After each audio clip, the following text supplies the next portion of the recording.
Mr. President, as you know, we're going to start talking about, put up the first one. We're going to start talking about the recision package.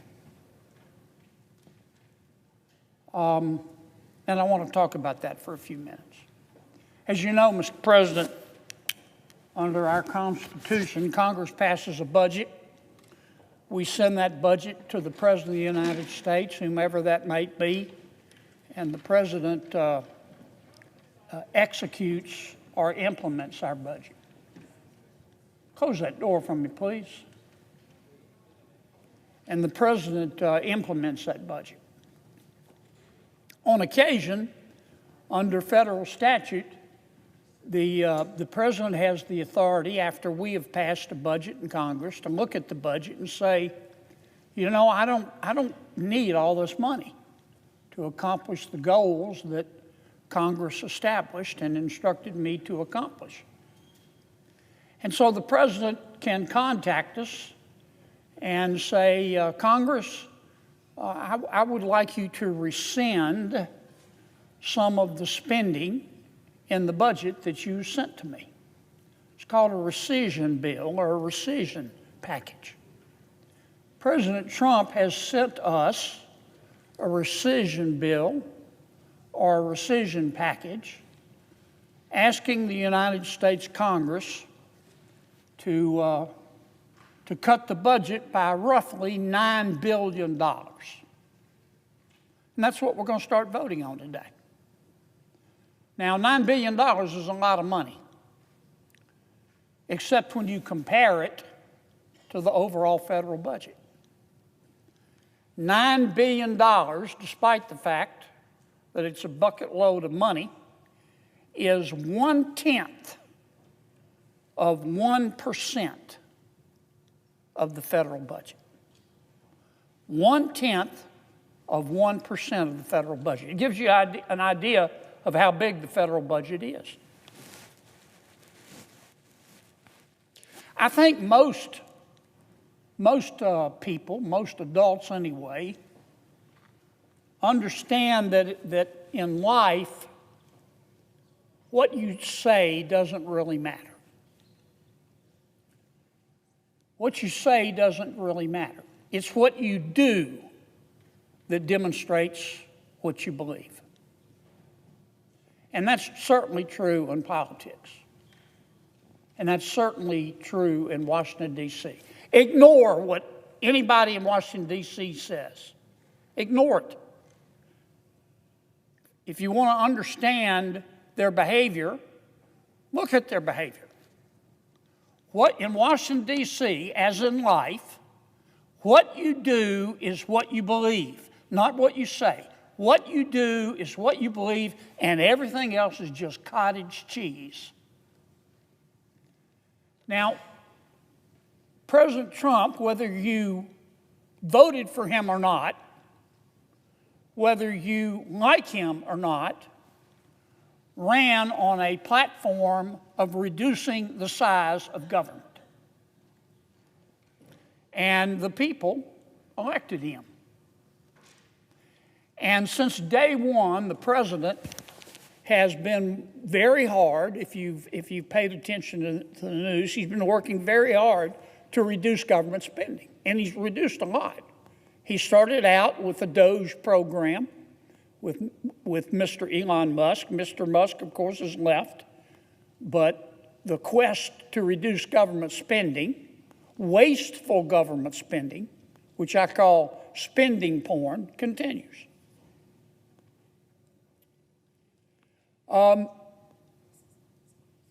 Every Republican in the United States Senate has voiced approval of what the President has done.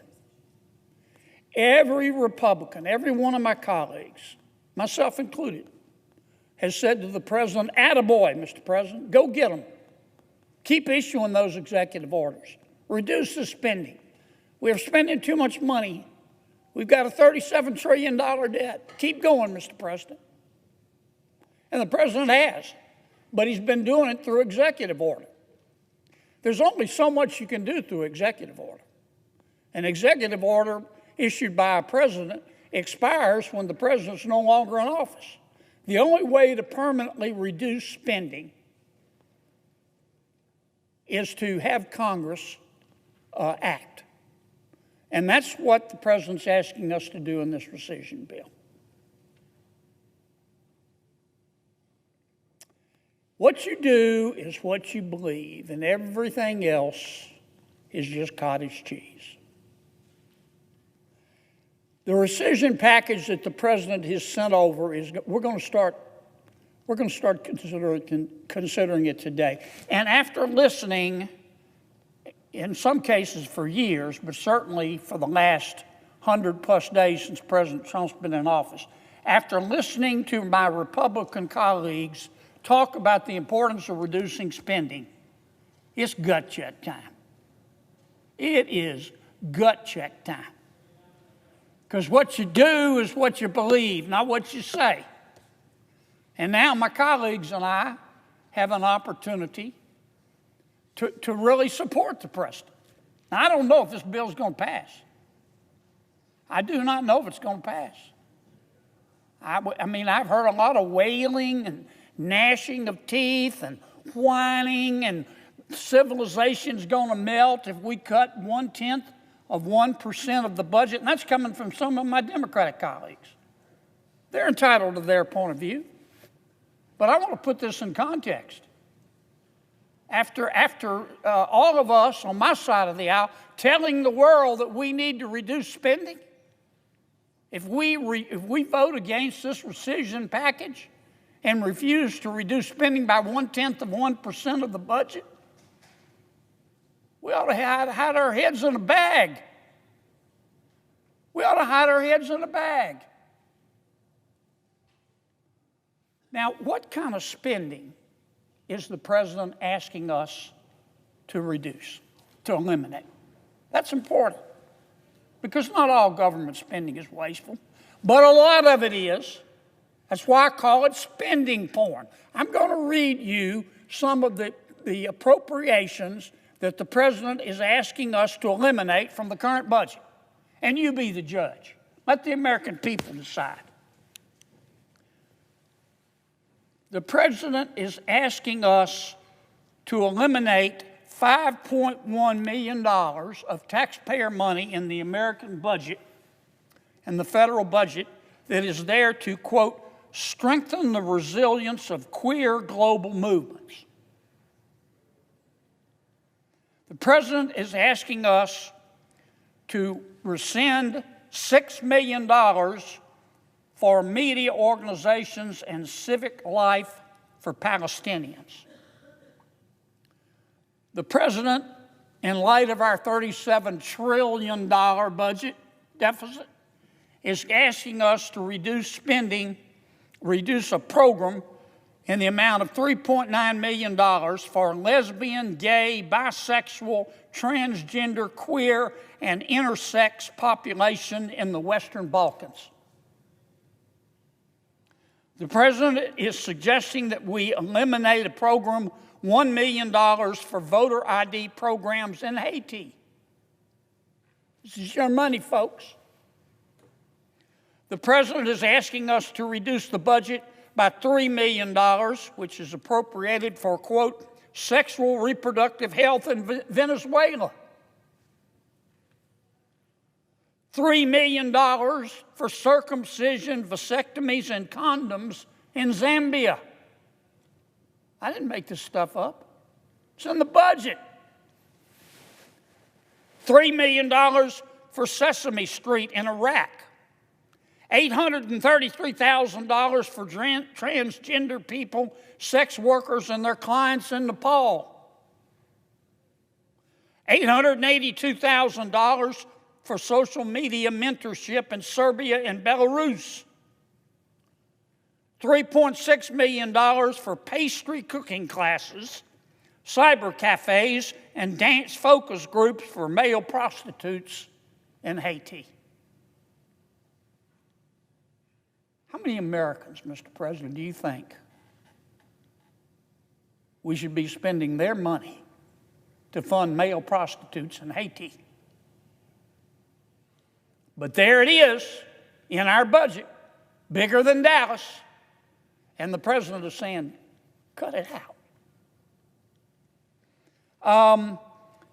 $6.2 million for Venezuelan migrants in Colombia, $500,000 to buy Rwanda electric buses. I love Rwanda. If they want electric buses, they've got a budget. $300,000 for a pride parade in Lesotho. $300,000 for lesbian, gay, bisexual, transgender, queer, intersex advocacy in Uganda. $500,000 for biodiversity in Peru. I could keep going. I could go the rest of the day and the night. Now, I know what you're thinking. How in God's name, on God's green earth, did this spending porn get in the federal government's budget? Why would Congress put it there? Well, I'm going to tell you why. We didn't. When we pass a budget, we pass budgets based on programs or agendas or line items. We don't put in there that we'd like to spend $5.1 million strengthening the resilience of queer global movements. We appropriate money by agency or line item. For example, we might appropriate money for the Economic Support Fund. Or if you look at our budget, you'll see money appropriated for the United States Institute of Peace. And if you look at our budget, you'll see money that Congress has appropriated for migration and refugee assistance. And then this money goes to the bureaucracy. And the bureaucracy takes the money that we have appropriated, for example, to the Economic Support Fund, and they decide to give it to their friends, usually non-governmental organizations, to fund these nonsensical items that I just spent a few minutes reading. Congress didn't vote to spend $3 million on sexual reproductive health in Venezuela. We voted for a program that the bureaucrats took and spent on sexual health, reproductive health in Venezuela. That's not an excuse, but I get that question all the time. Why did Congress vote to do this? We didn't. The bureaucracy did. It's a giant rogue beast. But the point is, Trump caught it, and his people caught it, and the president is saying, get rid of it. We would be better off. All these programs of spending porn, we'd be better off taking this money and spending it on tax, on scratch tickets and blackjack. We'd be better off taking all of this money that I just talked about and spending it on scratch tickets and blackjack. At least taxpayers might have a chance of getting a return. That's how out of control this is. But if you listen to some of my colleagues, oh my God, if we cut $9 billion civilization, if we cut this spending porn, civilization's going to melt. Now, there's one other thing in our budget that the president's asking us to cut. He's asking us to cut a little over $1 billion for what I will call public broadcasting. When I say public broadcasting, I'm talking about the Corporation for Public Broadcasting. I'm talking about the Public Broadcasting Service, or PBS. I'm talking about National Public Radio, NPR as we call it.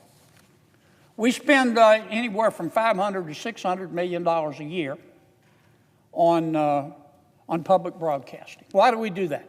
Well, we started doing it years ago, at least 50 years ago, a time when there were only 3 television stations and a few radio stations and newspapers. And a lot of folks in rural areas, they didn't get the television stations. They didn't get any news at all. They might live far enough away from a major city so they didn't even have a daily newspaper. So Congress said, you know, we want everybody to know what's going on in the world. We're going to start public broadcasting, and we're going to give them money every year. And they won't have to run ads because we're going to spend taxpayer money to give to these radio stations and television stations. Well, that was 50 years ago. Today, American people have access to all forms of media: streaming, cable TV, network TV, TikTok, Twitter, newspapers, those that are left. No one's in a news desert anymore. So why are we spending money on public broadcasting? $500 million a year. Now, the other factor, it's undeniable that public broadcasting has become political. Unless you've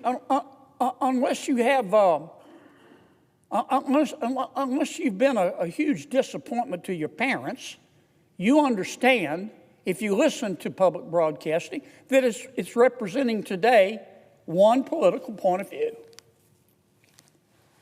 The president of public broadcasting, no one would mistake her for Walter Cronkite, I can assure you. Her name is Catherine Mayer. This is her position. She's supposed to be delivering the news objectively, but this is what she has said. Trump is a deranged, racist sociopath. The president and CEO of NPR thinks that America is, quote, addicted to white supremacy. She has denounced the use of words boy and girl. She says that's, quote, erasing language for non-binary people. She contends that the United States was founded on the basis of, quote, black plunder and white democracy. That's who's running the show over there. She's entitled to her beliefs. This is America.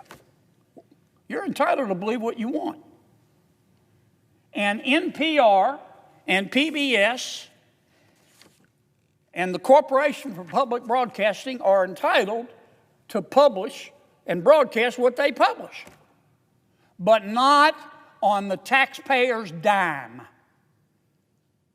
When we owe $37 trillion, and we really owe that money, we have no business spending $500 million a year giving it to any form of media. We don't fund CNN. We don't fund Fox News. We don't fund newspapers. Why are we funding PBS and NPR and the Corporation for Public Broadcasting? And all the president is saying, I don't want you to do that anymore, Congress. I don't want you to fund any media, any form of media. PBS, for example, has a right to publish what they want, but Congress shouldn't give them taxpayer money to do it. Let them go raise money in the private sector, and the president's right. The president is absolutely right. And that's all this recision bill is going to do, Mr. President. It's going to bring a little bit of sanity back to our appropriations process. I'm going to end on this note, Mr. President. I'm going to end as I began. What you do is what you believe, and everything else is just cottage cheese. I've been here 10 years, every one of those 10 years, but especially in the last 100 days, since President Trump was reelected and started talking about reducing spending, I've listened to all of my Republican colleagues encourage the president and say, that's great, we've got to reduce spending, we've got to reduce spending. Well, here's your chance. Here's your chance. It's gut check time. You either believe in reducing spending or you don't. You either support spending porn or you don't. We're going to find out who does and who doesn't here in about 3 or 4 hours. Mr. President, I yield the floor.